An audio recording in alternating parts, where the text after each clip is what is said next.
hard workers, attention.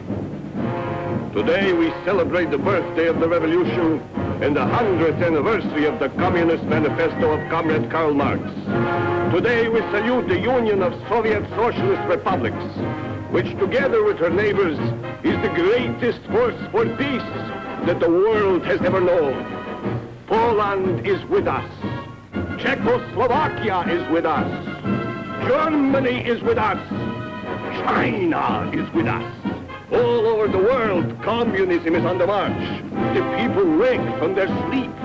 The idea of world revolution is no longer a mere dream. The Soviet Union will triumph in peace as it has triumphed in war. We are the strongest nation in the world. We are the friendliest nation in the world. All honor to the Republic and to Marshal Stalin, the father of the Republic. That's enough, Charlie. Kill it.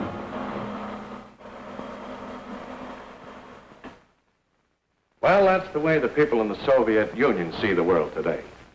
But then the Russian people aren't allowed to read books like As We See Russia, written by 25 members of our own club. We here in the Overseas Press Club are well informed on what's going on behind the Iron Curtain because many of our own members have found ways to outwit the communist censors. And now, thanks to our guest of honor, Tom Kelly, who has just come back from Hungary, there's a new chapter for the book. Treason in Budapest, 1949. Yes, I covered the so-called treason trial of Cardinal Manzetti. The one behind the scenes. The one conducted by the crowd from the Kremlin. And that's where my chapter really begins, in Moscow. It's a nice sunny morning in November 1948. Everything is quiet at the Kremlin. I'm being transferred to Budapest by way of Paris. It's not so easy to get into Budapest these days, but I have a visa that's still good for Hungary. So I'm having my last bath in Moscow and enjoying it.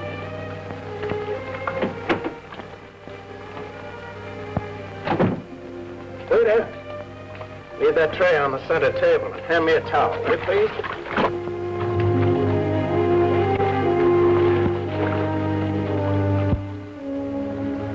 Well, thanks, pal. Service in this hotel is getting better all the time. Well, good morning. Mr. Paul Jenkins of the Toronto Star? No, Paul's my roommate. He's not here. You will come with us, Mr. Jenkins. Now, look here. My name is Kelly. You can check it on my passport. Yes? And please get dressed at once. Okay, pal. Have it your way. I'll be right with you.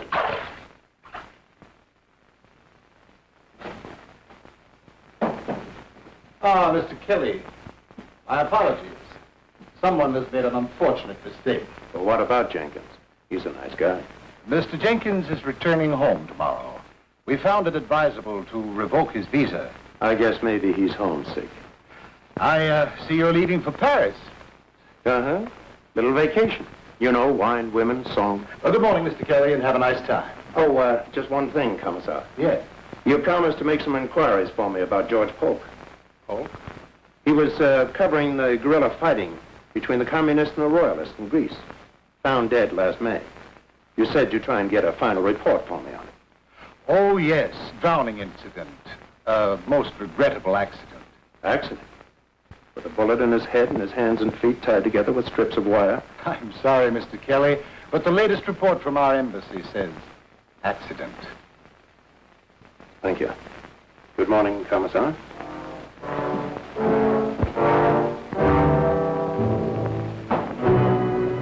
Accident. I didn't like the sound of that. I was doing the same kind of job. I might wind up in Budapest just as George Polk did in Greece. But the story looked so hot, I figured it was worth the risk. So I made my plans accordingly with the Paris office. Sure, I went through all the motions of a visiting fireman having a wonderful time in gay Paris, just in case anybody was watching. But after a few days, I stopped playing fireman, and I set out for Budapest.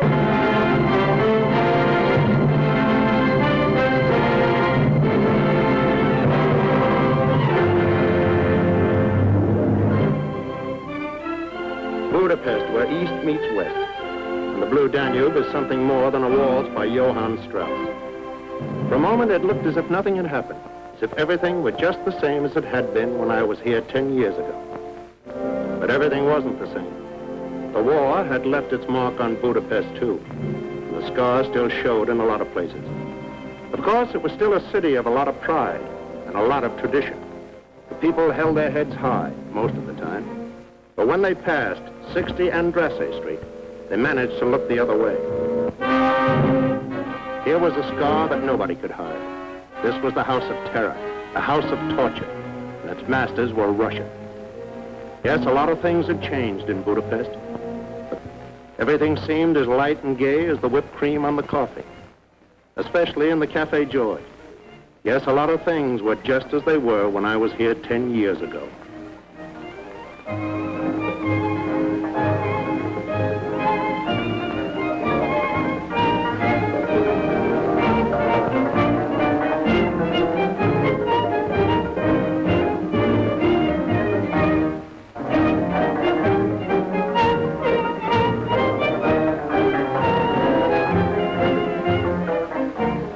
Thomas, have some coffee. Same old Sandor, always in character. I've been away 10 years and you act as if it's been 10 minutes. 10 minutes, 10 years. What's the difference? Just a few more ejection slips, that's all. Same old Janusz. Welcome, Mr. Kelly. And if I might make a suggestion, Doctor, I'd like to say that your second act is... You may not make a suggestion. The doctor would only listen to me. Could be a first-rate playwright like Molnar, instead of a second-rate physician whom nobody wants around. Well, Mr. Kelly, for your dinner, goulash, of course. You always did like that goulash, yes? Well, confidentially, I flew over from Paris just to get the recipe for the goulash. Ah, yes. You always did want that recipe. Well, who knows? Perhaps this time can be arranged. Tell me something, Sandor. Is it just my imagination, or are all the Russians sitting on one side of the room and just the Hungarians on the other? Yes, my friend, that's the way it is in Budapest today. I see. And just where do you sit? Dr. Deshti is the man in the middle. I simply believe in the art of survival. Janos, are you going to make a report of this to the secret police? No, Dr. Deshti. I would be careful about Janos. I don't think he can be trusted. Is there anyone in Budapest today who can be trusted? No one, except me. You ought to be ashamed of yourself, Sander, wasting your time on trash like this. Even if you don't believe in anything anymore, you ought to do better by your characters. They don't stand for anything. It's just an empty play about empty people. I know it is a perfect reflection of me. Sit down, Stephanie. Kelly doesn't approve of me either. Miss Stephanie Varner, Mr. Thomas Kelly. How do you do? Hello. Kelly. We used to sing a song about a man named Kelly in France during the war. Has anybody here seen Kelly? Kelly with the green necktie. Well, I'm not the guy. But I do have a beautiful green tie. I'll wear it for you next time. What brings you to Budapest, Mr. Kelly? I want to find out how the Russians are taking over Budapest. Whatever they're doing, they're being quite legal about it. A couple of years ago, the communists polled only 21% of the vote. Now they're the major party. Control the government, the newspapers, and the schools. How come? The 21% was the last free election. Some changes were inevitable, and not all of them are bad. Some people said the same thing under Hitler. Speaking of Adolf, isn't that a Nazi song they're singing? Yes. We still have a few left. We'll fight forevermore, for we know we are the only chosen ones. If you must play German music, let it at least be German. Let Nazi music stay dead with the Nazis.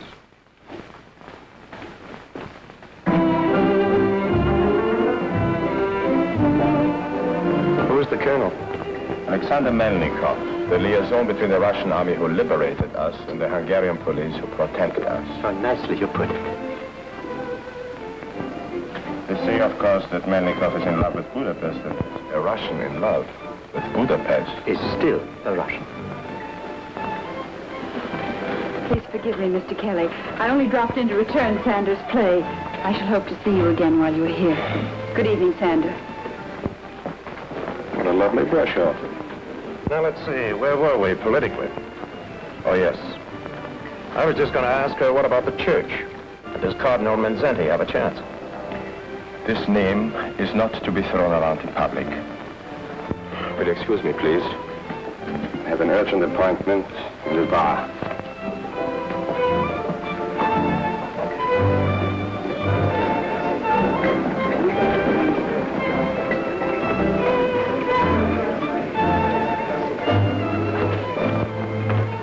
Yash. Yes, sir? This headline says death to the Treader. That isn't the way everybody feels, is it? I wouldn't know about that, sir. I never mix up in politics. You might ask Miss Warner sometime. She's a music teacher at one of his schools. So they say. Well, that's not only a good suggestion, but it's a good excuse to see her again. Perhaps. Does one compete with the Russian colonel?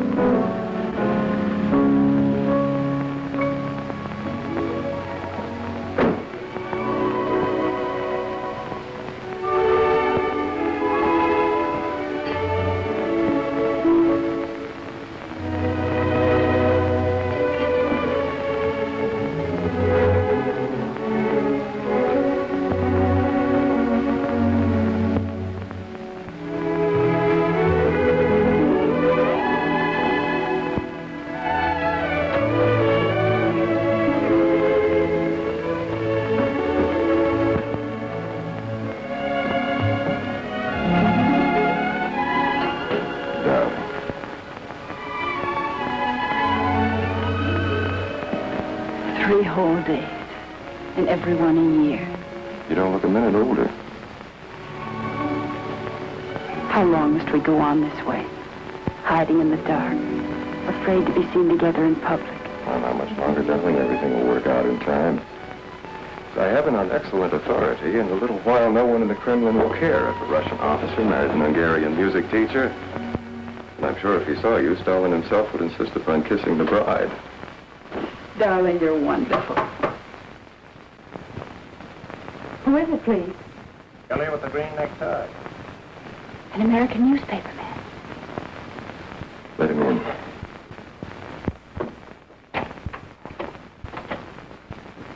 How did you know where I lived? Who told you? A local patriot, but don't hold that against him. Just what is it you want here? Well, Colonel Melnikov. Look, I guess I didn't go about this in the right way. A report has to begin somewhere. I would suggest, Mr. Kelly, if you wish official information, that you go through official channels. Oh, I will. But I like to work from the outside of the circle. For example, I thought Miss Varner might be able to tell me just where Cardinal Minzetti figures in all this fuss about the schools. I have nothing to say. If you wish to know something about the Cardinal, why don't you speak with the man himself? He isn't a prisoner. Thanks, Colonel.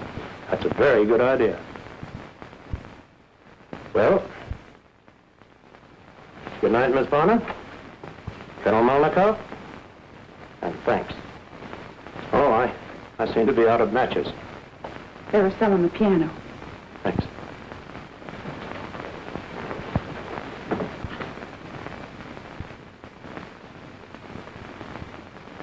French Legion of Honor. Yours, Colonel?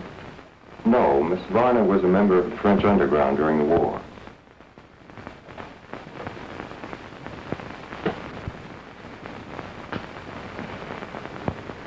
One moment, Mr. Kelly. To me, this matter seems to be purely a domestic issue. Why should it concern you and your American newspapers? Or are you a Catholic? No, I'm not about it. But don't you remember, Colonel, the Allies signed a peace treaty with Hungary at the end of the war? Russia was one of the Allies. Well, that treaty guarantees a lot of things, including a little item called personal liberty. And believe me, Colonel, these are days when liberty is everybody's business. Well, so long. I'll be seeing you.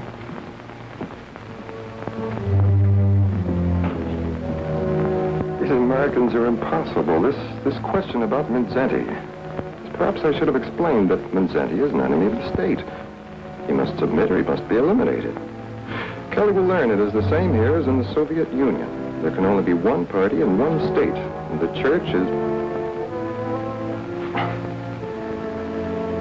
Darling, what do these things matter to you and me? Nothing except you're a communist, I'm not, and never will be. We belong to each other. Politics can't change that. Oh, Alex, I want so much to believe that. But right now, I feel ashamed. Ashamed? Why? Kelly said liberty is everybody's business. Liberty is just a word. A dangerous word. Is that it? Nonsense. It wasn't easy to find the cardinal. The state had taken over his schools. He wasn't in Budapest, and he wasn't in Esztergom. 3 days later, I was right back where I started, in the Cafe George. Hello, Colonel. Care to join me for lunch? No, Mr. Kelly. If I thought you really meant the invitation, I would be delighted to accept. Well, of course I meant it. Thank you very much. If you don't mind, should we sit over there? Suits me.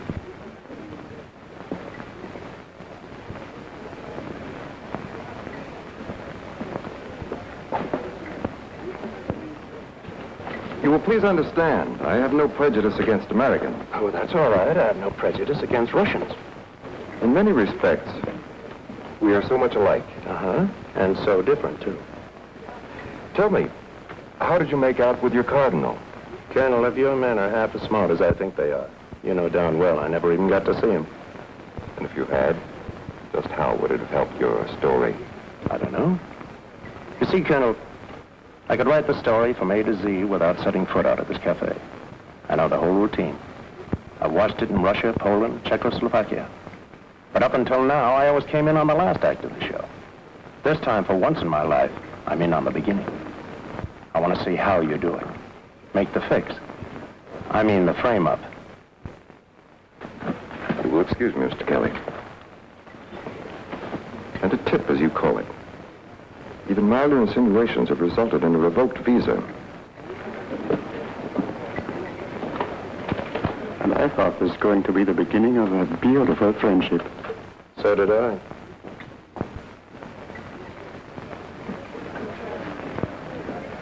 What will it be today? Omelette, souffle? Who surprised me? Anything but beef stroganoff. All right. And, please serve it over there. Hello. My apologies for barging in on you the other evening. I'm very glad you did. Thanks. But, how do you figure that? You said something about liberty being everybody's business. You're right. Is there some way I can help? Maybe. I need the answer to a lot of questions. One, what about those petitions against the cardinal? None in our school yet, but others have had them. Government jobs, strong arm stuff? Of course. Has anyone ever had much trouble with the cardinal before? Certainly not. He's very popular with the people. Then why haven't the people protested? What about the underground? There is no underground. The Russians take care of that. Every day, hundreds of people are arrested, never heard of again. Every day, hundreds try to flee across the border to Austria if they can. But surely someone must stand with the cardinal. Yes, of course. But some Hungarians are like me. They're not Catholic. They don't want to get involved one way or another. I don't believe that. How about you? Thanks. Message for you, Mr. Kelly, was left at the desk. Janusz. Yes. Tell me, just what would you say the Russians are angling for in Budapest these days? Who can tell, sir?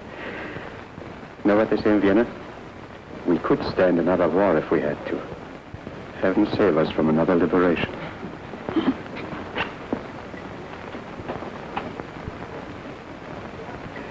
Do you know what that means? I think so. Mr. Kelly, if I could get hold of a decent car, how would you like to go for a drive in the country some afternoon soon? Well, now you're talking. But if that tip isn't on the level, we may be followed. You may be taking a big chance. I know. But it's everybody's business now, isn't it? It's quite a ride, all right. This was the Hungary I never knew before. No cafes, no boulevards, practically no roads. And in no time at all, we were completely lost. And if it hadn't been for a certain farmer and his dog, we would never have found the Minzenti farm. As a matter of fact, it was the cardinal who found us.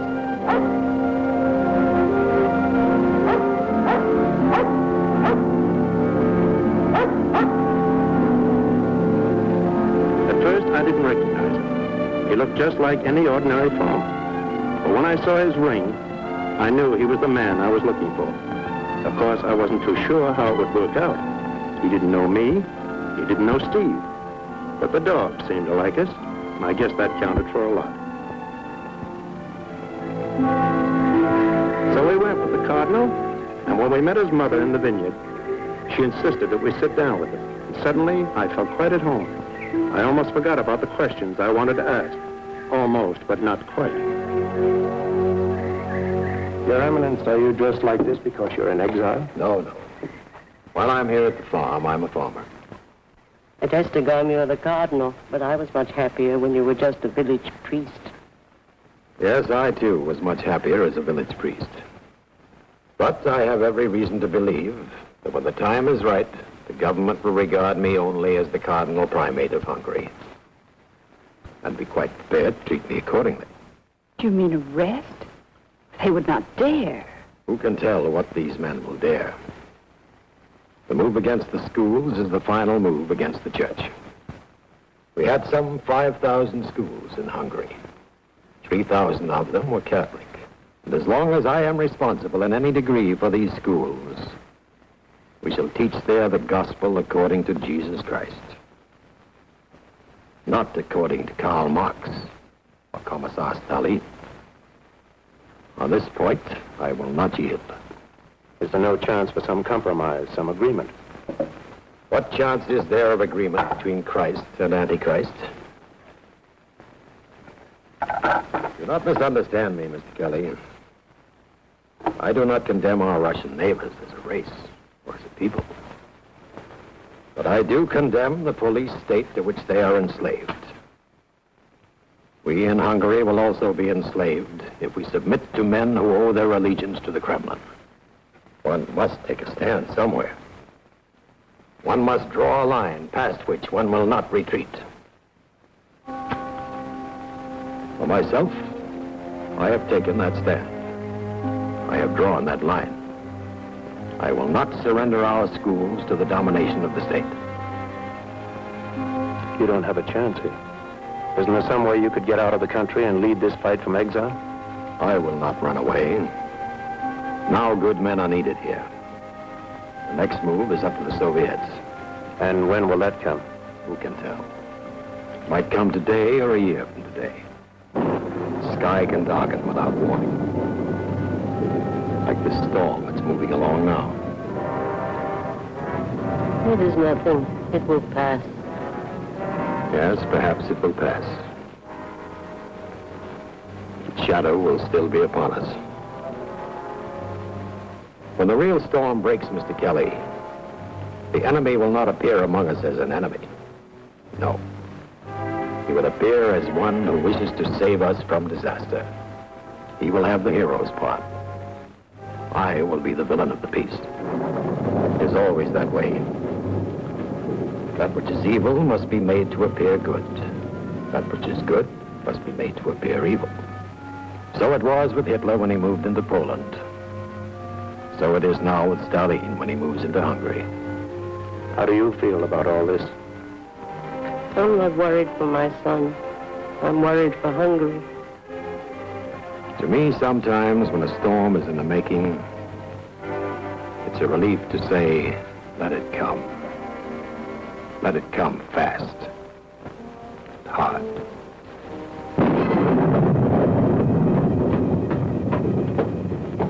Good night, Tom. I won't say thanks. I wouldn't know how to begin. Don't. The Cardinal has made me feel like a Hungarian again. Good night.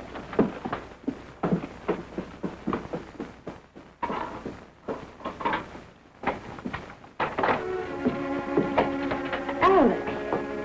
Why are you so late? Where have you been? Really, Alex? Is this an official visit? Am I under arrest, perhaps? Certainly not. Then I don't think I shall tell you. Please, it's important.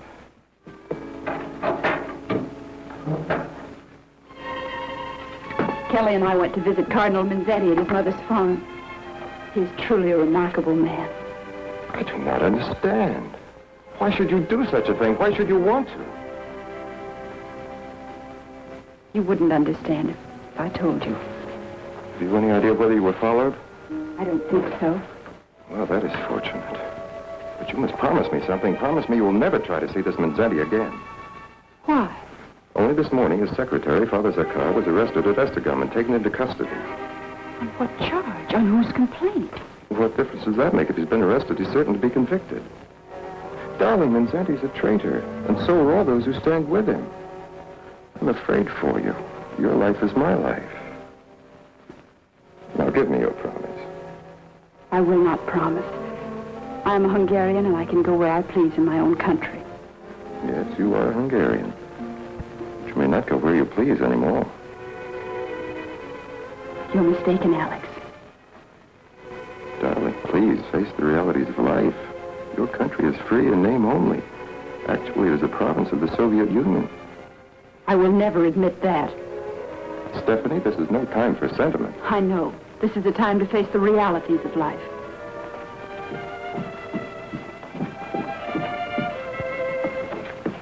I'm very tired. Good night, Alex.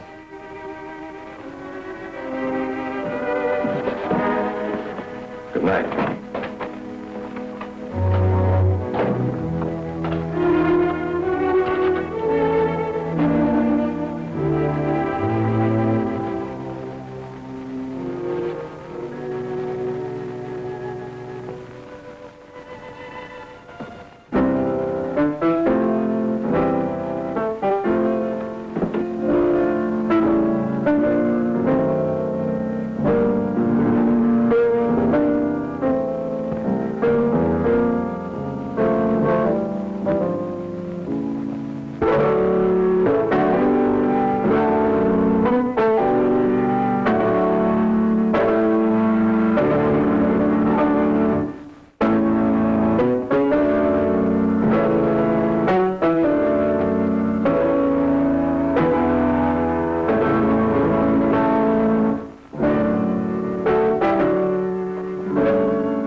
Professor Nikolai, Ministry of Education. Miss Varner, this music which you are playing, it is not on the approved list of the Polish Bureau. But it is one of our oldest songs. I learned it when I was a child in school. You will play it no more. I have here a petition in the matter of Joseph Minzenti. You will sign first, the class will sign after you. A petition? What kind of petition? A petition demanding the arrest of Minzenti as a traitor to the state. But the Cardinal is not a traitor. To us, he is a hero. Silence. Do you want to be known as traitors, too? I will give you one more chance. Those who wish to sign may still do so, and I shall be glad to regard them as having volunteered their cooperation. Now, Miss Varner, you will sign first, then your class. No, I will not sign. Don't any of you sign. This woman is a Russian. And why should the Russians tell us what we must do? Oh, I know we are grateful to them for many things. But the war is over now, and they ought to go home. They'll never go home unless we make a firm stand somewhere. All of us. We must draw a line past which there is no retreat. And for me, this petition is that line. I will not sign. I will not ask anyone else to sign. Class is ordered to remain here until I return. Miss Varner, you will come with me.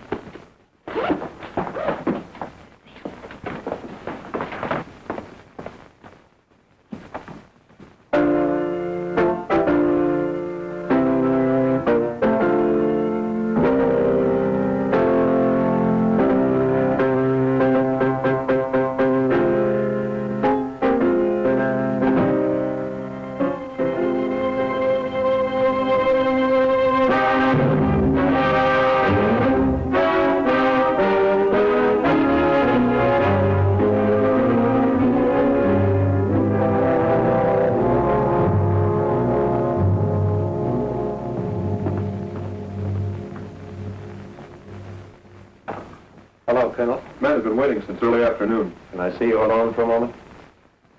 Very well.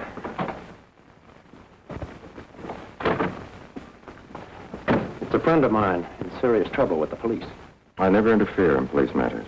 It's a friend of yours, too. Stephanie. Are you sure? Absolutely. I was supposed to pick her up after school, but the secret police beat me to her. She's right here in this building. Yes, sir. Never mind. Aren't you going to do anything about it? There's nothing I can do. It is not my department. She will be questioned, that is all. NKVD questioning? If Stephanie were my girl, I'd figure out something. You don't understand. Maybe I don't. But you're sure you do.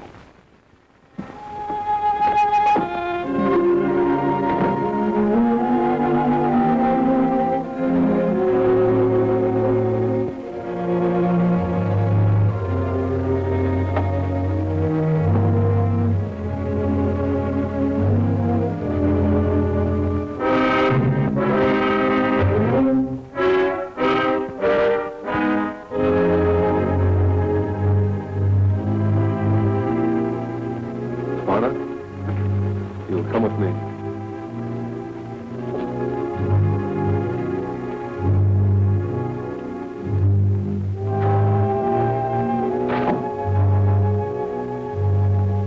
Stephanie Varner?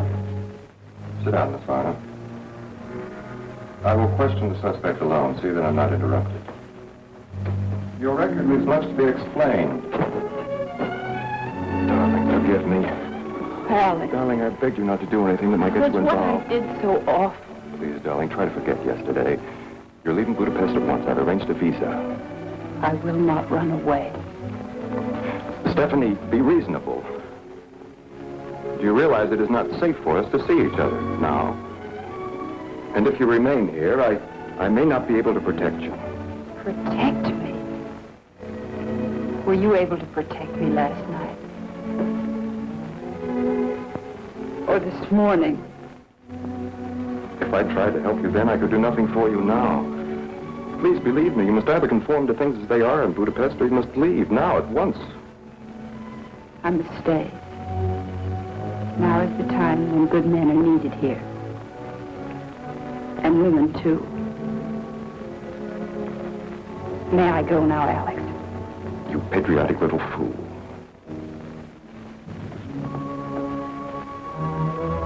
I will see you as soon as it is practical.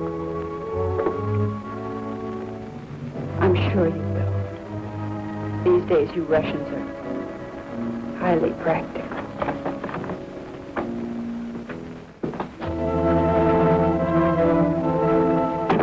Stephanie.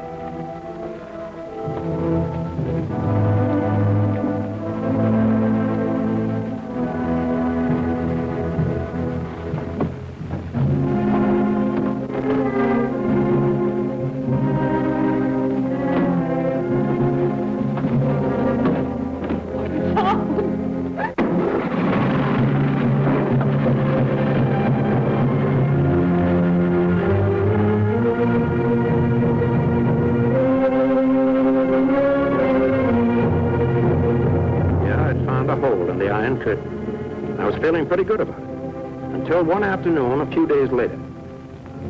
I got a summons to drop in on Colonel Melnikov. I wasn't sure what was on the fire, until I stepped inside and a familiar voice said, Ah, Mr. Kelly. Mr. Bela. So nice to see you again. Trust you enjoyed your vacation. Loved it. I live for wine, women, and song. They have come to our attention, Mr. Kelly, certain articles recently appearing in the American newspapers which are, well, vaguely reminiscent of your style. Oh, interesting. Is my byline on them? No. Well, then they can't be mine. My contract calls for my name to appear on every article I write. Oh, I see. And the office is very careful not to violate a contract. Of course. That's all, Mr. Kelly. Thank you. Not at all. Tell me, Mr. Beloff, is there any statement you would care to make on the general situation in Hungary at the present time? I'm only a visitor here. Besides, I make it a point never to interfere in the affairs of a friendly neighbor. Okay, Mr. Beloff, and thank you.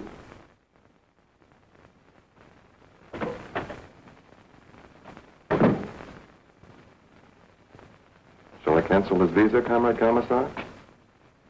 Oh? But I would urge the utmost alertness by your staff in all matters affecting public security.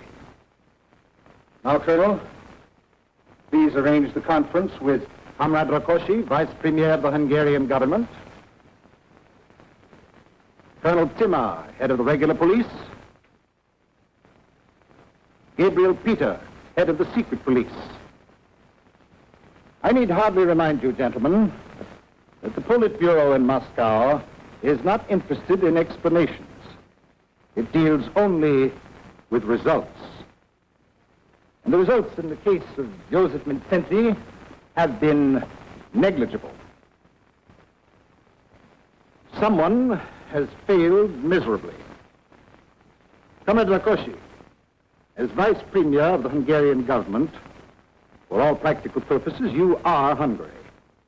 How do you analyze the situation? What else could we do?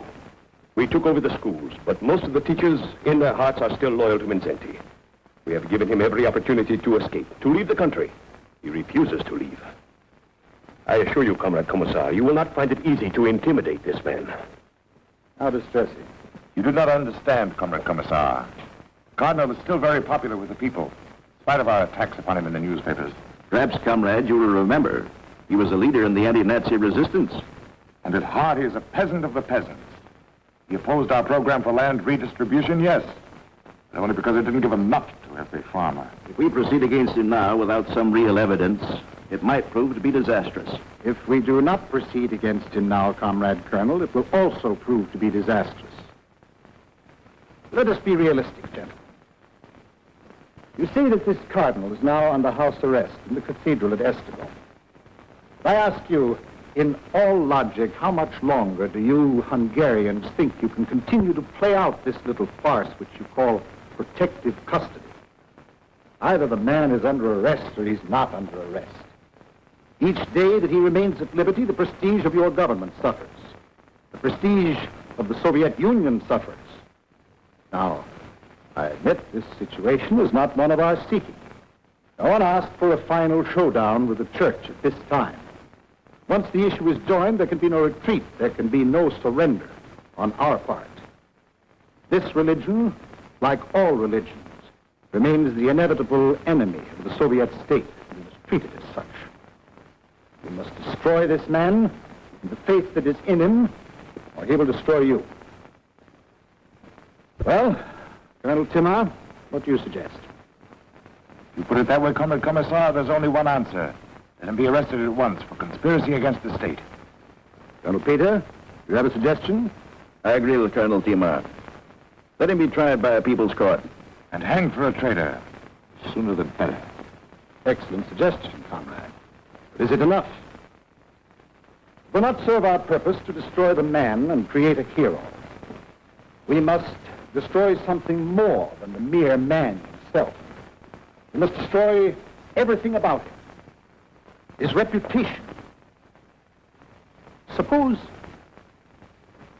we told the world that he was anti-Semitic.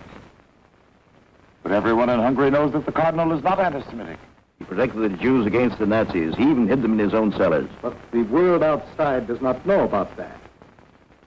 The charge of anti-Semitism will be effective in time. If we repeat it often enough. Like Hitler, you mean? The technique of the big lie? Thank you, Colonel. Yes, that's a very good technique indeed. Do you have any other suggestions? No. No, but I wouldn't think it desirable to make a political martyr out of a cardinal, especially during the Christmas season, which is now approaching. Excellent, Colonel. Yes. Yes, we must be very careful of all these things. Even an anti-Semitic traitor must be brought to trial at exactly the right time. Not too soon, not too late. Yes, we must completely discredit this man. In his own country, in his own church, in his own soul. But not before Christmas, Comrade Rakosi. Not before Christmas.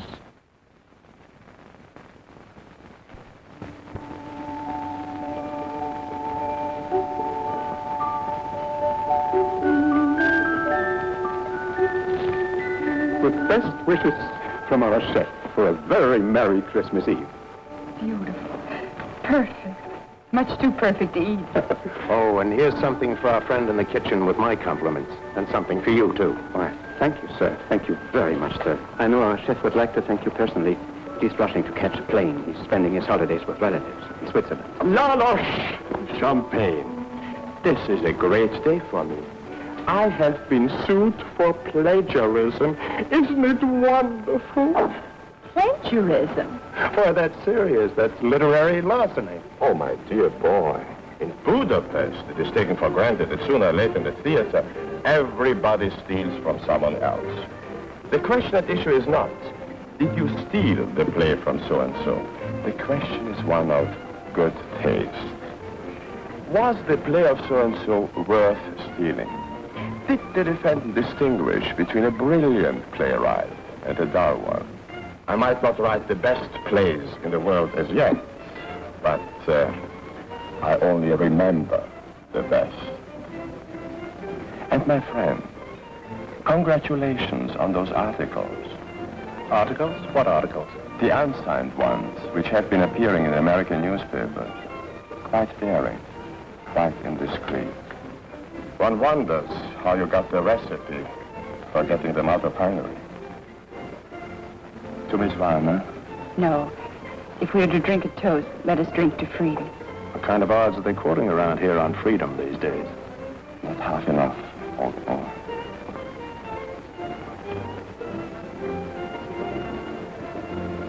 To freedom. To those who live for it, to those who die for it. To freedom.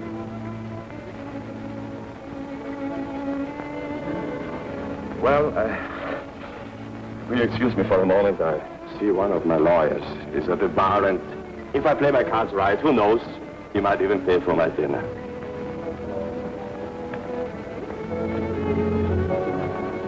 What's the matter, Steve? Nothing. Have you seen him since, No. And I don't want to. That isn't true. Maybe it isn't, but what can I do about it? I hoped Alex might be one Russian with courage to think for himself, live with his heart. Oh, this is no way to spend Christmas Eve. I have a much better idea. See if you can meet me here in an hour. But don't come if you think you're being followed. What is it? Now, don't ask any questions. It'll take your mind off things. All right, Tom. Thanks. Forget it. Take extra good care of yourself, Janosch. Oh, I will, sir. And you might wrap up that cake. I may want to take it with me.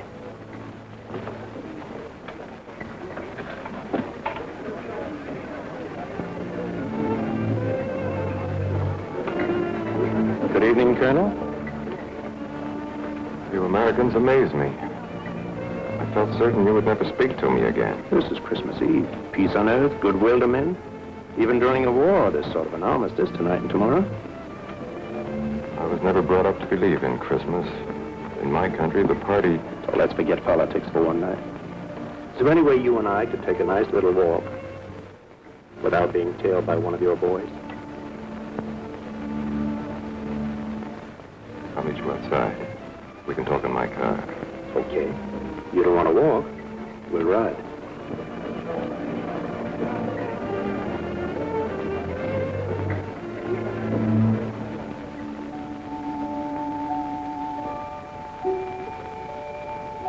Merry Christmas.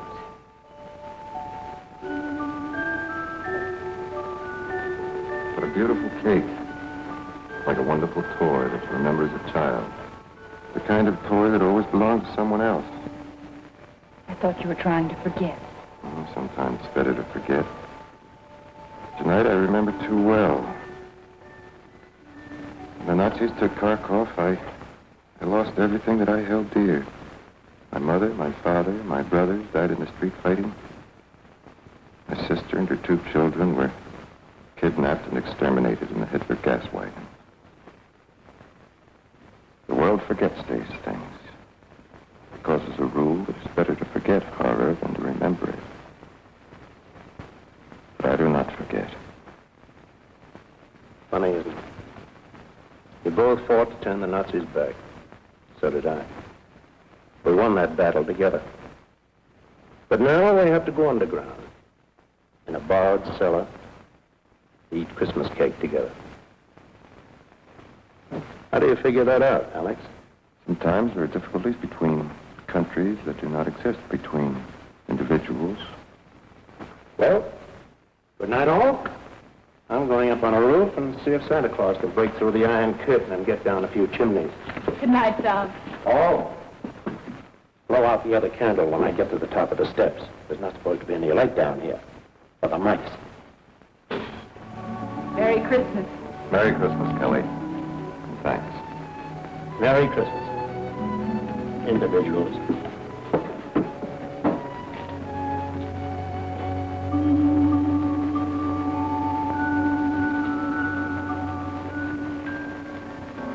Next morning, Stephanie and I went to Estegon for Christmas, and a wonderful Christmas it was.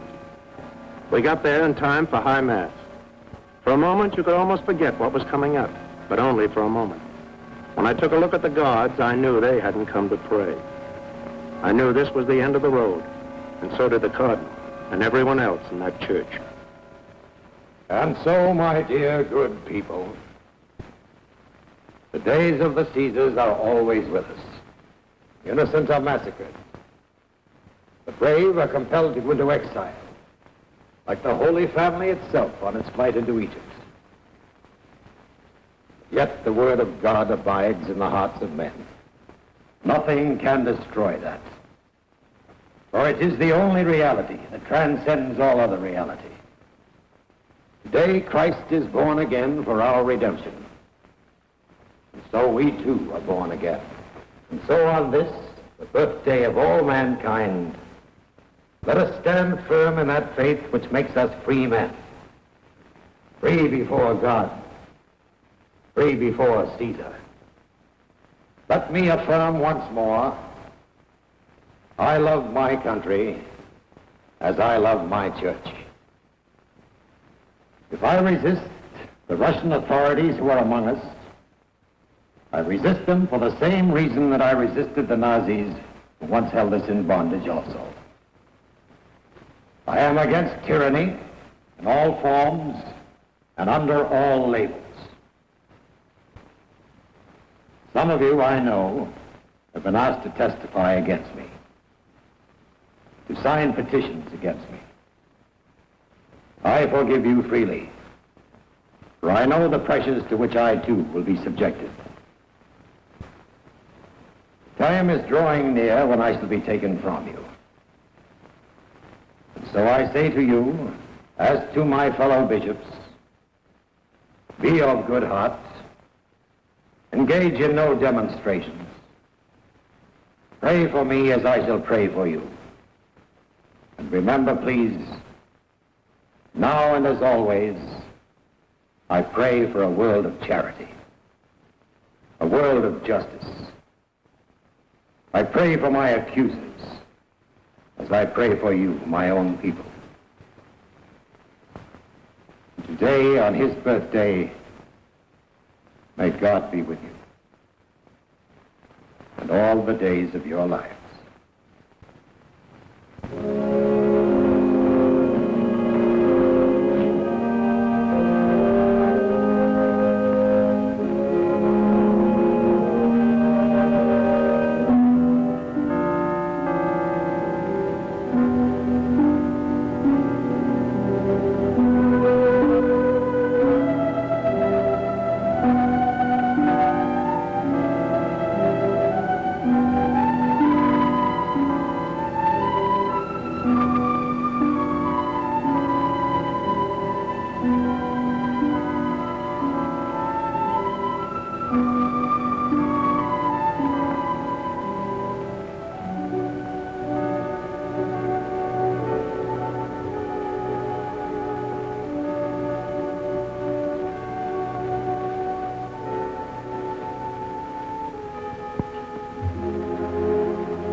Have you had word from your secretary, Father Zorkov?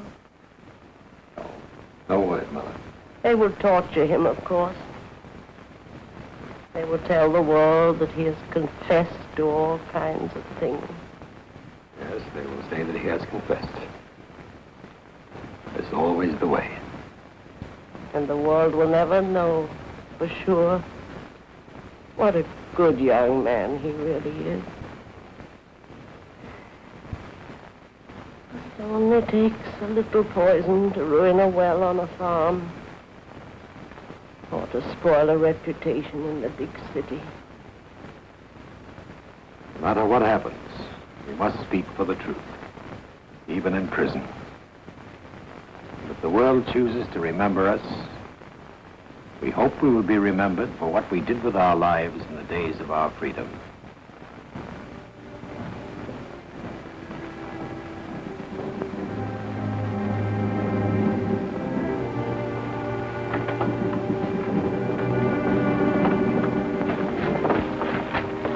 It's my duty to announce that you're under arrest. So it has come at last.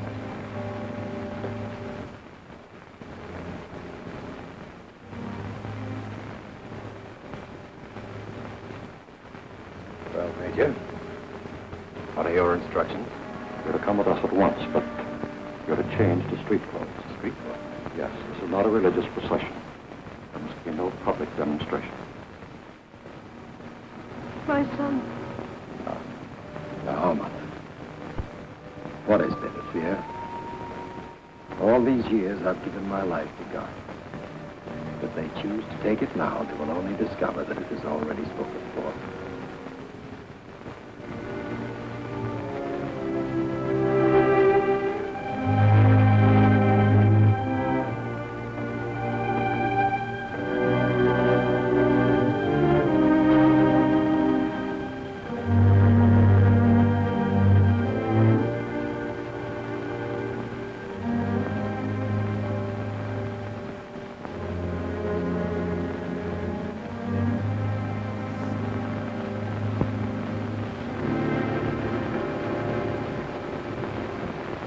I have partaken in no conspiracy whatsoever. I shall not make any confession. If, however, you should read that I confess, and even see it authenticated by my signature, regard that as merely the consequence of human frailty. And in advance, I declare such acts null and void.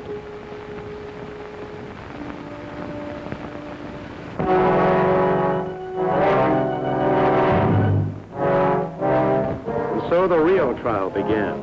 The trial that nobody ever heard about. Tell us again, when did you first begin to conspire against the Hungarian state? I have not conspired against the Hungarian state. But you have refused to cooperate with the government, have you not? I have refused to cooperate with those who have taken over the government. Ah, then you admit that you are guilty of treason, is that I it? deny that I am guilty of treason. I say it is the present government that is guilty of treason. Can the government be guilty of treason?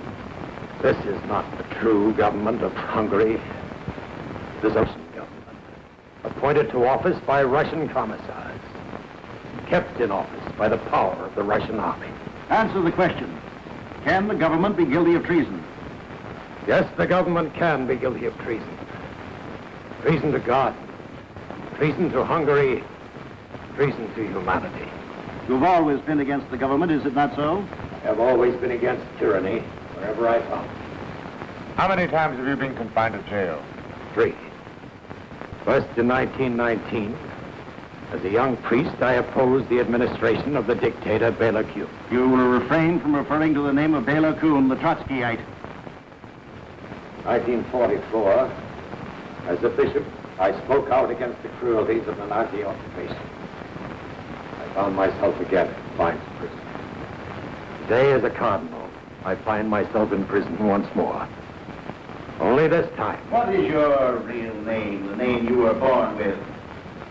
My family name is Pem. A German name, is it not? Yes. The name is of German origin. When did you change your name to Vincente? When the Nazis first occupied Hungary. Why? Why did you change your name? Were you ashamed of it? No. It's a German name. I wanted no favors at the hands of the Nazis. So I took a Hungarian name. I took the name of the village in which I was born. Chemnitz. Why are you against the Jews? I am not against the Jews. I have suffered with them. I have worked with them. I regard them as my brothers. You are working for the return of the monarchy in Hungary, are you not? I am not working for the return of the monarchy in Hungary. Why did you speculate in the black market with American money? I did not speculate on the black market. I bought clothing and food for the poor, with the specific approval of the government. You're working with the Pope to bring the whole world to war with Russia, are you not? That is not true. The Pope prays for peace. He works for peace. But you have an allegiance to the Pope, is it not so? Yes. Matter spiritual, I have an allegiance to the Pope. As between your allegiance to the Pope and your allegiance to Hungary, which would you say is the greater? I do not have to choose between my God and my country. I find it quite simple. Love the one without betraying the other.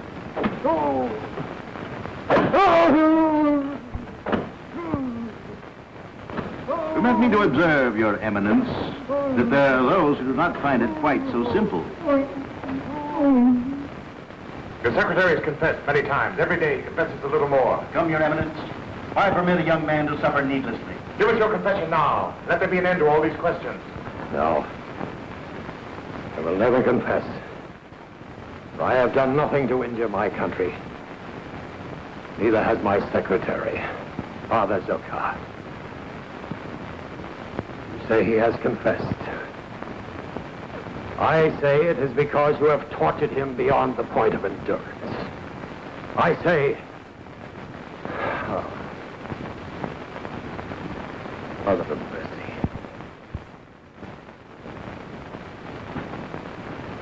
Have mercy on us all.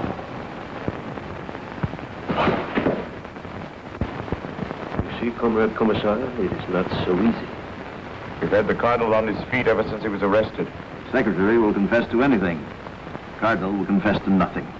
Then we must find those whose testimony will support that of the Secretary. Arrest everyone who has had any dealings with the Cardinal in the past month. And for His Eminence? For His Eminence, I think we need special medical attention. Very special. I just don't believe it. They say here that the Cardinal has confessed to the crime of treason against the state. What do you expect, my dear? Our Russian friends are very efficient in these matters. You said it. If they arrest a man, he either confesses or is never heard of again. That'll be all, I think. Oh, by the way, where's Janusz? Janusz is not working tonight, sir. That's strange. Wasn't here last night either. Tell me, Thomas, why do you Americans make so much trouble for yourselves? Why do you not accept life as it is? If a certain matter is fait accompli, then it is fait accompli. Is it accompli? Where do we go from here? Does the Cardinal fall out of a window in a high building like Jan Masaryk in Prague? Is he found in the Danube some morning with a suicide note in his hand? Or does he get a fancy-dress trial like so many of the ones I covered in Russia? The kind where nobody ever pleads not guilty. I admire your power of analysis, but at the moment I'm more concerned about the state of your health. Don't worry, Sandra. Never felt better. But thanks for the warning. Good night, Steve. Good night, Tom. See you in the morning. At 10. Excuse me, sir. You were inquiring about Janusz. That's right. I have found out for you where he lives. On the other side of town, somewhere at the end of Avenue Anyu. Thanks, Finn. I may want to send him an old Christmas card. This doesn't make sense. It isn't credible. If His Eminence has been meddling in politics, he has to take his chances, just like anyone else. Meddling? The Russians are doing the meddling. They have stolen a whole country from us, and what do? We sit around in the cafes as if nothing had happened. We drink our coffee, read our newspapers, and wonder whether the Cardinal was a little out of line here and there. Maybe more of us should be out of line with him. If you people would just stand together. They probably disappear separately. If I may say so, Stephanie, I'm afraid you're much too impressed with Kelly. And your acceptance of even temporary employment as secretary is most indiscreet. Kelly is a very courageous man. Perhaps so. But he's a very bad reporter. The first duty of a good reporter is to survive long enough to tell the whole story. And I doubt that Kelly will. Are you trying to tell me something, Sander? I only know what I overheard. Certain steps have been taken, even though unofficial. When? How do I know? If I were Kelly, I wouldn't want to be alone, especially not tonight.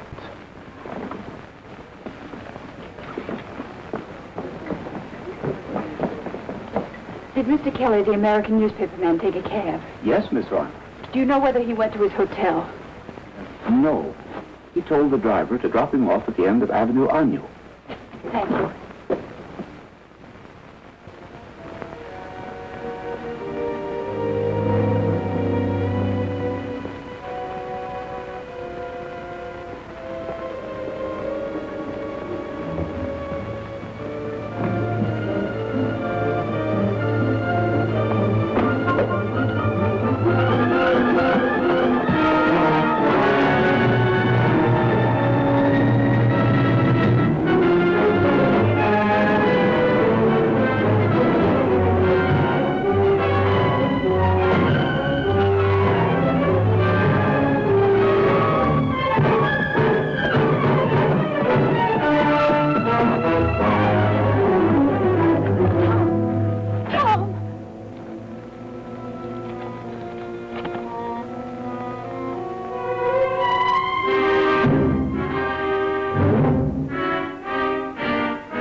Close call for Tom. No one knew whether he would pull through or not. But the doctors were trying to put him together again, as best they could.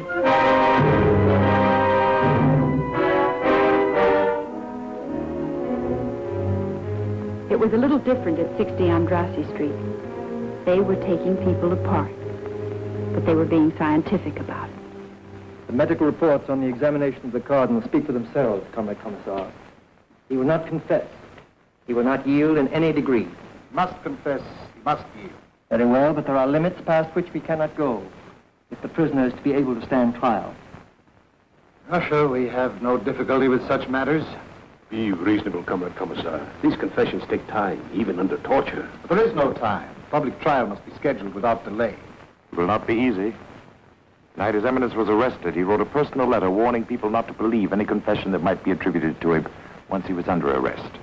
Even if His Eminence should confess in time, how are we to explain this document in his own handwriting? Simple. When he confesses, let him repudiate the warning against confession in his own handwriting. But that will merely remind the people that His Eminence has obviously been under considerable pressure. How will that look before a jury? There will be no jury.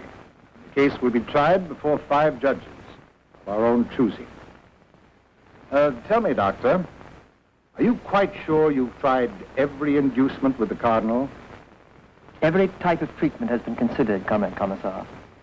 But since it is desired to present the prisoner in court in the near future, we have found it advisable to concentrate on psychological rather than on physical pressures. We have therefore alternated periods of sympathy and understanding with periods of denunciation and disapproval. The prisoner has not been allowed to sleep for more than an hour at any one time. His cell is completely illuminated day and night. To date, he has been examined on 80 different occasions. The diet is sharply restricted, except for large quantities of hot water. The result has been moods of extreme elation, followed by moods of extreme depression. We have given morphine, we have withheld morphine. Results inconclusive. We are experimenting currently with scopomorphine, but I would recommend that this medication be reserved for later use. If an extreme form of passivity can be induced, it would be more useful at the public trial. Oh yes, one final note. No visitors. All communication with the outside world is denied to the prisoner. Very good, Doctor, but not quite good enough. Time is running out. Just when may we expect the confession of the defendant, Minzenti? Who can say, Comrade Commissar? This man Minzenti is not a Russian. He has no feeling of guilt about anything. And when a strong man has no feeling of guilt, he may never confess. He may go on protesting his innocence forever unless... Yes, Doctor? Well, there is still the technique of hypnotic and post-hypnotic suggestion. Presents certain dangers, of course, to the patient. We are not concerned with the danger to the patient. I cannot guarantee the results, of course. But sometimes if scopolamine is administered in sufficient quantity, a kind of twilight sleep is induced, and control of the patient is established for many hours at a time. All inclination to resist is removed. Sometimes the whole personality is radically affected. Very well, then, Doctor. If we can change the personality of the defendant Minzenti, let us change it by all means. The others? Yes, Comrade Commissar? One need not be too subtle with the others. Say it after me. Yes, I confess. Yes, I confess. Yes, I confess.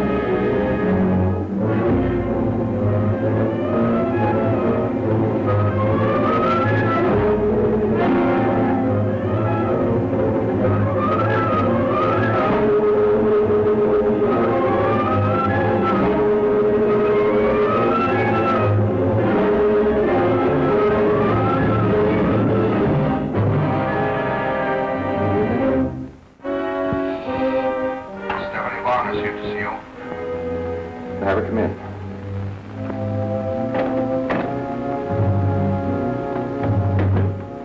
Hello, Alex. Stephanie, it's not good for you to be seen here. Do you know of a safer place? See that I'm not disturbed. For your private files. Heil Hitler, Heil Stalin. Where did you get this? It must be some joke. It's no joke, Alex. This is the calling card of a new kind of street gang. They attacked Tom Kelly last night on a little side street. Why didn't Kelly come here himself? Because he's still unconscious in the hospital. What will you do with this Nazi gang? One street fight does not make a battle. There are no Nazis in Budapest anymore. Oh, yes, there are. They call themselves the Arrow Cross, and they're barbarians even if you take them over and call them communists. Stephanie, enough of this. Vilmos Olty, who's going to preside over the Cardinal's so-called trial. Olty is a leader in the Arrow Cross, worked for the Nazis all through the war. And now he's going to sit in judgment on a man who fought against the Nazis all through the war. This is merely a matter of temporary policy. And policy is made by the party. Alex, you have to live with that policy. How can you collaborate with the Nazis? Where is your conscience? Conscience? If you mean personal responsibility, all responsibility is in the party. And the party, through the Politburo, is the sum total of everything we are. And the party can do no wrong? The party can do no wrong. Then all the Russians who died to stop Hitler have died in vain. Because Hitler lives on in you and every other Russian that plays the game the way that Hitler played it. What would you have me do? Face one question honestly. Are you living for yourself? Or are you living for the 14 men who rule in the Kremlin? A Russian must either live for them or die for them. There is no choice. You're wrong, my darling. There's always a choice.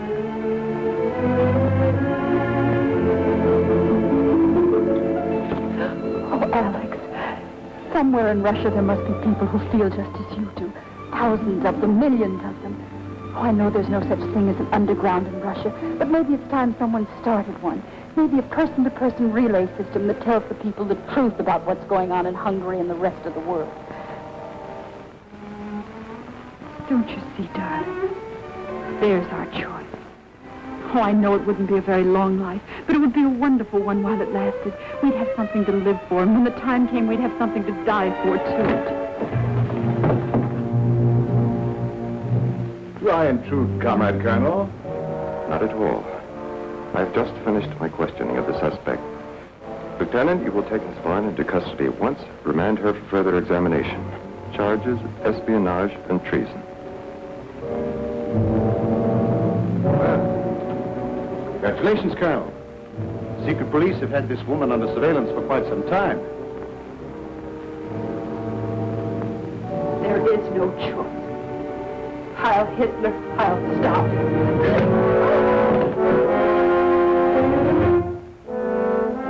You will answer, Miss Warner. Answer! Must we go over all that again? Surely you know everything about me by now. You were a music student in Paris when the war broke out in 1939? That is correct. And you remained in France to support with the French underground? Yes. Why? Because I wanted to do what I could against the Nazis. But Hungary, your country, was fighting on the side of Hitler. That was one of the mistakes my country made. You were a personal friend of Joseph Vincenti? I met him once, that's all. Then you are ready to testify against him? I know nothing. How can I testify? You're conspiring with Vincenti to overthrow the government. Confess it now while there's still time to confess. I have nothing to confess. Answer the questions, Miss Warner. You will answer the questions.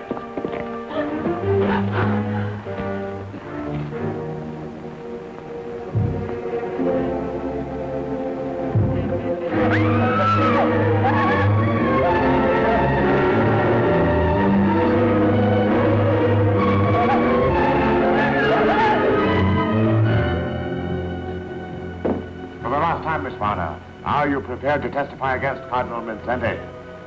No. I will never testify against him. Very well, then. Let us put it a little differently. Are you prepared to testify against Colonel Melnikov? You were acquainted with Colonel Melnikov, were you not? As a matter of fact, you were in love with him. You deny this? Well, what do you say, Miss Warner? Just what did Colonel Melnikov mean to you? Nothing. Confess, Miss Warner, while there's still time. I will not confess. I have committed no crime against the state. Yes, I was in love with Colonel Melnikov. But is it an act of treason to fall in love? Doesn't matter now. He has made his choice. I have made mine. Long live Hungary.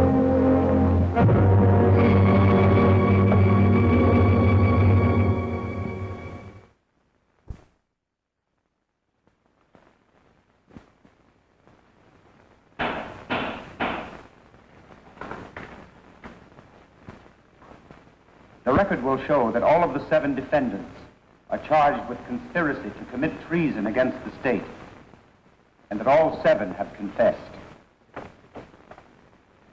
Father Nodge, Prince Esterhazy, Father Zakar, Laszlo Todt, Father Ishbanki, Professor Voronoi, and the chief conspirator, Joseph Minzenti. There remains for this court only the problem of determining the degree of guilt for each of the defendants. And for the defendant Minzenti, the state prosecutor asks the penalty of death. In his own behalf, the defendant Minzenti submits to the court the following statement. In his own handwriting, I wish to lessen the present tension and voluntarily admit that, in principle, I committed the acts in the indictment. After 35 days of constant meditation, I consider that an agreement between church and state is necessary. I hereby willingly declare, free of pressure, that I am willing to withdraw from the exercise of my duties as cardinal for a time. The prisoner may rise and address the court. The prisoner may rise and address the court.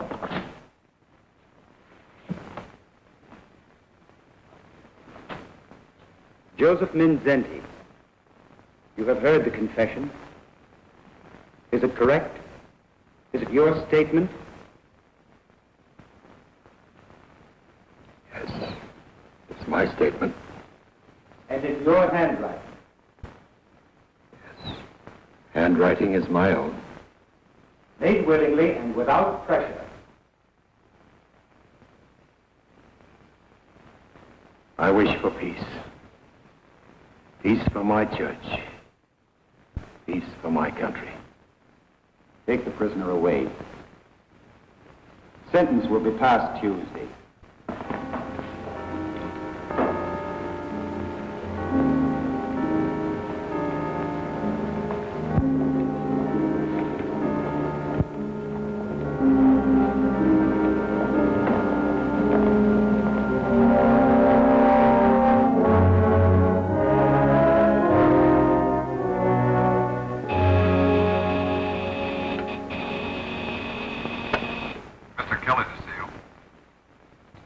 Come in.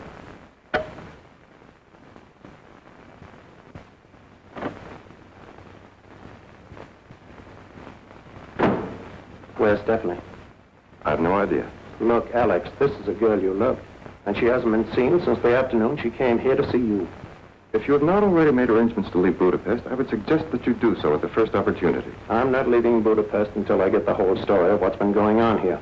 The trial was well covered by the press. The trial was well covered by a select group of local correspondents who never had a chance to speak with the Cardinal. There were 2 American newspapermen present. Why don't you talk with them? I have. I refused to sign your statement saying there was no censorship. Sure, the Cardinal confesses. But to what? Nothing that matters. Nothing that makes him guilty of treason. You Americans are so naive. Always it is the individual you are thinking about. You mean you don't even think of Stephanie anymore? Where the welfare of the state is concerned, what does it matter who lives and who dies? Sure. What is the difference? If you Russians are going to make the whole world over in a hurry, someone's bound to get hurt. Sometimes it's 10 million of your own people locked up in slave labor camps. Other times it's just a funny little waiter like Janusz, or a cardinal, or a girl one might have loved. Okay, Alex. You stick with your dreams. I'll play along with mine. Only the next time you get back to Russia, take a good look at everything and then ask yourself, why did your sister and her children have to die in Hitler's gas wagon? Was it so you could build a better world with whatever remains of the Hitler gang? You Americans must recognize that a good party member is always loyal to the party. So long, Alex. Is it my imagination? Or do I hear somebody shouting, Heil Hitler, Heil Stalin?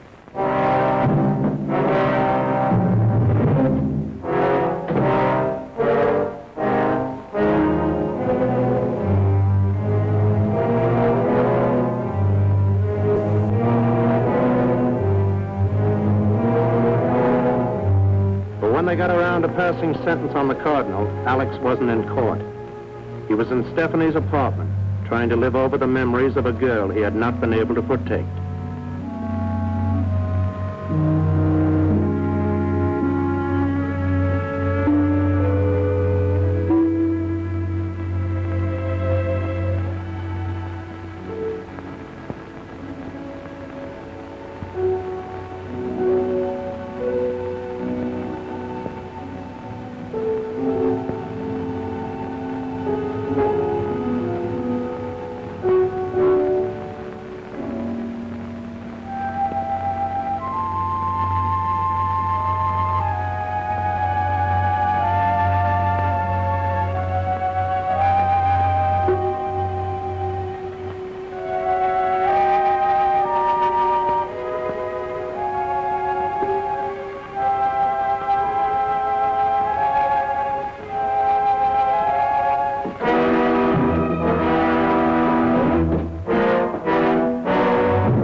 Court requests a statement from the defendant, Joseph Minzenti.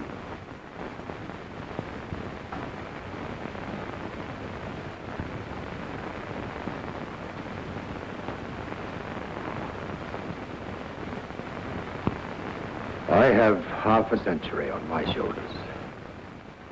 Half a century of definite education and principles.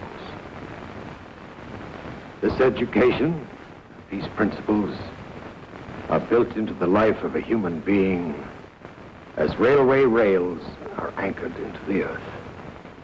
This explains a lot of things. For more than 40 days, I have been before the police and the court. They ask me, and I answer. These questions and answers are not only for those who question me, for a man must also answer his own soul. I have never been an enemy to the Hungarian people. I have no quarrel with the workers, the peasants, to whom I and my family belong. This morning I prayed to my Lord. I asked for peace.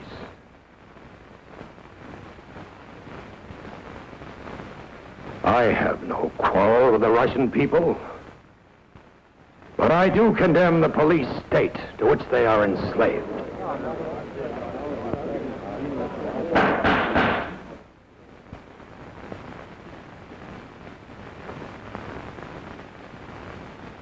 Peace. Not tomorrow. Not in the distant future. Peace in our time. Joseph Minzenti, you are sentenced to imprisonment for the remainder of your natural life. Peace.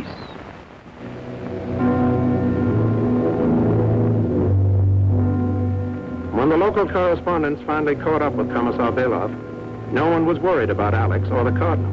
There were too many other questions before the house.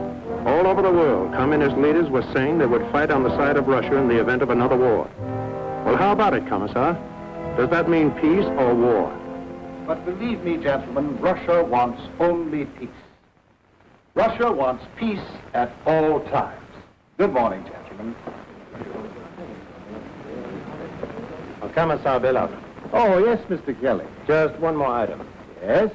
And what about Cardinal Minzenti? Is he serving out his life sentence at hard labor, or is it true that he's suffered a complete breakdown, both mental and physical? I'm sorry, Mr. Kelly, but like yourself, I'm only a visitor here in Budapest. Well, people are asking questions all over the world. What are you going to tell them? What are you going to tell the United Nations about all this? Why, Mr. Kelly, we're going to tell the United Nations precisely what I've told you. The Soviet Union is not concerned in the domestic policies of the Hungarian government. Neither, I trust, is the United Nations. Good morning, Mr. Kelly. This is where I came in, Budapest, where East meets West. The Blue Danube is something more than a waltz by Johann Strauss. I had the story about Stephanie, because I knew what no record meant. No record meant death or worse in a slave labor camp. Goodbye, Steve, wherever you are. To freedom. To those who live for it. To those who die for it. Goodbye, Alec. You Americans must recognize that a good party member is always loyal to the party. Goodbye, Your Eminence. Now and as always, I pray for a world of peace. A world of charity. A world of justice. Someday, if we could ever get through to the Russian people, things might be different. But right now, the only people who are getting through to anybody are the Soviets. And don't worry, we're blocking them in a lot of places. We turned them back in France and Italy with the Marshall Plan. We stopped them cold in Berlin with the airlift. Oh, I know they're still gambling on Germany, Austria, China, and India. But between you and me, I think they'd still settle for peace rather than war. But if you want peace with the Russian bear, take it from me. You can't let him walk all over. If he steps on you, you've got to yell. And keep on yelling about a lot of things. And one of them is a man named Minzenti. Another is Loyash Ordas, the Lutheran bishop, Budapest, who still hasn't been hit. Then there's the little matter of the 14 Protestant ministers who are still in jail in Bulgaria. You see, the way I look at it, we're living in a time when liberty is everybody's business. And either there's liberty for everyone, or there's no liberty at all.